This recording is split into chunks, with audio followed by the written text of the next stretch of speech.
Jadi kalau yang pertama tadi ownership, yang kedua itu gue mau sebut adalah akses ya. Akses informasi. Ini hal penting sekali ya, kalau kalian mungkin orang biasa bilangnya koneksi ya kan. Karena dari sini kita bisa mendapatkan apa? Kita bisa mendapatkan deal flow ya.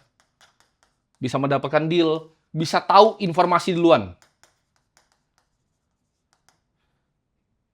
Kayak berita IPO, sebelum kalian tahu ada berita yang terjadi IPO atau barangnya apa atau ada backdoor listing, orang kaya itu udah tahu semua duluan. Ya. Kita duduk di meja makan yang sama, kita ngobrol hal yang sama, ya. Jadi gap-nya itu makin susah untuk dikejar. Karena yang pertama adalah tadi, fokusnya ke ownership, yang kedua itu kita punya akses terhadap ibaratnya koneksi dan informasi juga. Akses informasi itu krusial ya, karena gue pribadi gue punya teman-teman fund manager ya, baik di Singapura, baik di Hong Kong.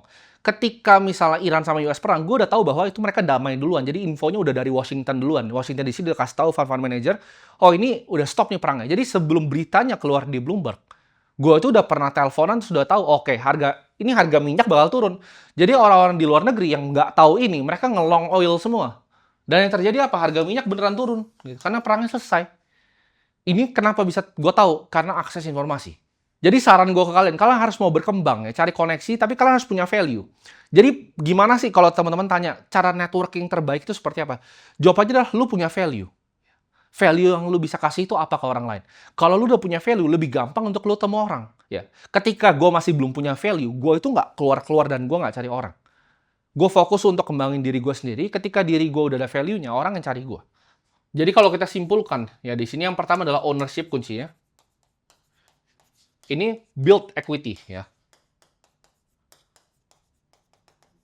Ya ini orang kaya lakukan.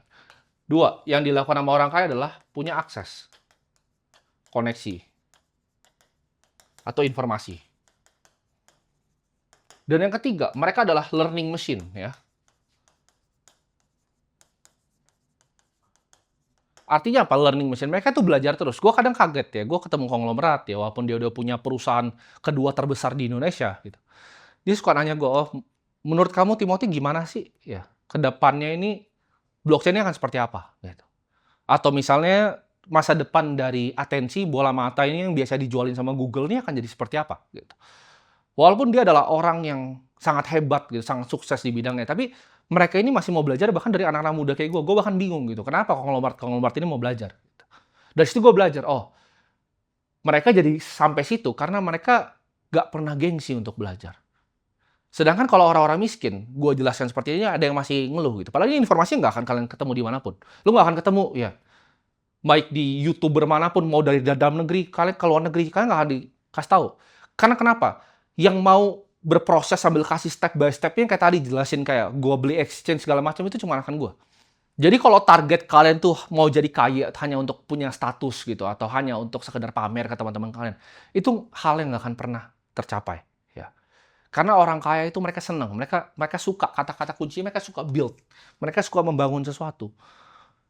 Gue di sini kalau mau pensiun udah bisa pensiun, tapi jawabannya kenapa? Ya, kenapa gue bikin seperti ini?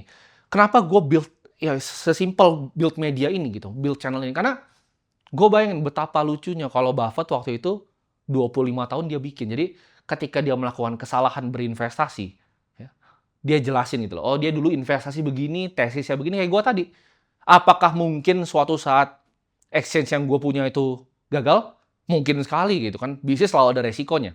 Cuman gue akan dokumentasin dan menurut gue akan jadi lucu di masa depan. Gue lihat, oh dulu gue ngeliatnya seperti itu. Karena menurut gue di hidup ini nggak ada yang lebih penting. Ibaratnya dibanding lu bisa menikmati apa yang lu sedang kerjakan. Ya. Lu passionate di apa yang lu kerjakan. Ya. Lu bersyukur atas hal-hal kecil. Karena menurut gue itu hadiah terbaik dari Tuhan. Banyak orang hidup tuh cuman linglung aja. Dia nggak tahu bangun besok itu fungsi hidupnya untuk ngapain dia nggak tahu. Sedangkan gue semangat gitu. Gue pengen edukasi generasi muda. Gue pengen bikin portofolio investasi gue lebih efisien lagi. Gue pengen bangun bisnis-bisnis yang gue invest ini.